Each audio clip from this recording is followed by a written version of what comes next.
Қайырлы күн, қымбатты көрермендер, сіздермен пайдалы арна каналы. Бүгін сіздерге, егер де қандай да бір мәселелеріңіз туындап жатса, өтініш арқылы немесе басқа да мемлекеттік органдардың сайты арқылы өтініш жіберу жолын көрсетемін. Ең бірінші, сұрағымыз бойынша бізге қажетті құзырлы органның сайтына өзіміздің ЭЦП-мыз арқылы кіреміз. Мысалдағы адам мысалға еңбек шарты бойынша сұрақ қояды, сол себепті осы министрлікті таңдады.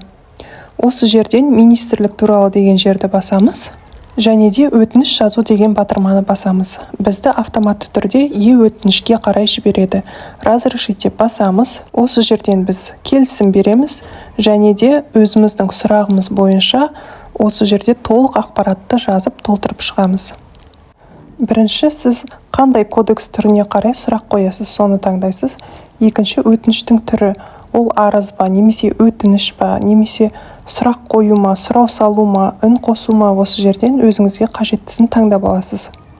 Астыға түсіп, таңдау деген батырманы басамыз, сол кезде таңдалады. Одан кейін сипаттама деген жерге толығымен қандай сұрақ қоямыз, немесе қандай өтініш жасаймыз, соны жазып шығамыз. Қосымша файлдар болса, астынан тіркеуге болады. Сипаттаманы жазып болғаннан кейін астыға қарай түсеміз. Осы жерде нақты тұрақтылы мекен жайыңызды енгізіңіз деп тұр. Яғни аймақты енгіземіз, елді мекенді жазамыз, көшенің атын, үйдің номерін жазамыз. Телефоныңызға мемлекеттік тілде ме, немесе орыс тілінде ме SMS аласыз, соны таңдап, екі жерге келісім беріп, ЭЦП арқылы қол қоямыз. ЭЦП-мен қол қойылғаннан кейін сіздің өтінішіңіздің жіберілгендігі туралы хабарлама шығады, және де телефоныңызға SMS келеді. Одан кейін мемлекеттік құзырлы орган сіздің өтінішіңізді қарастырғаннан кейін телефоныңызға жауап келгендігі туралы тағы да SMS келеді. Егер де ақпарат пайдалы болса, мен қуаныштымын. Арнаға міндетті түрде тіркеліп алыңыздар.